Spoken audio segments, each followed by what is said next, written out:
Welcome to VVBN news. తిరుమలలో drone ఎగరేసిన వ్యక్తి కేసు పెట్టిన టీటీడీ.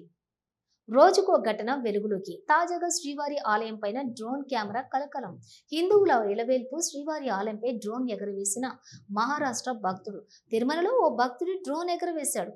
అతన్ని విజిలెన్స్ అధికారులు అదుపులోకి తీసుకున్నారు. రాజస్థాన్ రాష్ట్రానికి చెందిన అంశుమన్ తరేజా అనే యూట్యూబర్ తిరుమలకు వచ్చాడు.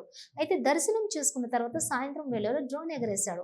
శ్రీవారి ఆలయానికి ఎదురుగా ఉన్న హరినామ సంకీర్తన మండపం వద్ద ఈ ఘటన చోటు చేసుకుంది. తిరుమలలో నిద్రపోతున్న టీటీడీ విజిలెన్స్ సిబ్బంది అంశుమన్ తరేజా డ్రోన్ ఎగరవేసిన ఘటన చూసిన అక్కడే ఉన్న ఓ టీటీడీ విజిలెన్స్ అధికారులు వారించారు. వెంటనే అతను అదుపులోకి తీసుకున్నారు. డ్రోన్ ను కూడా స్వాధీనం చేసుకున్నారు. పోలీసులు కేసు నమోదు చేసుకుని దర్యాప్తు చేస్తున్నారు.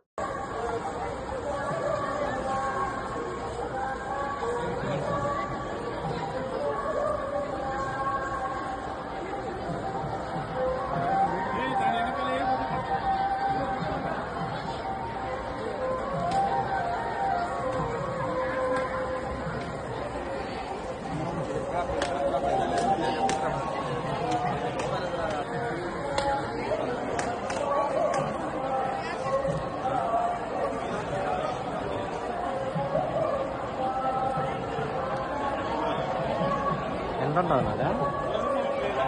2000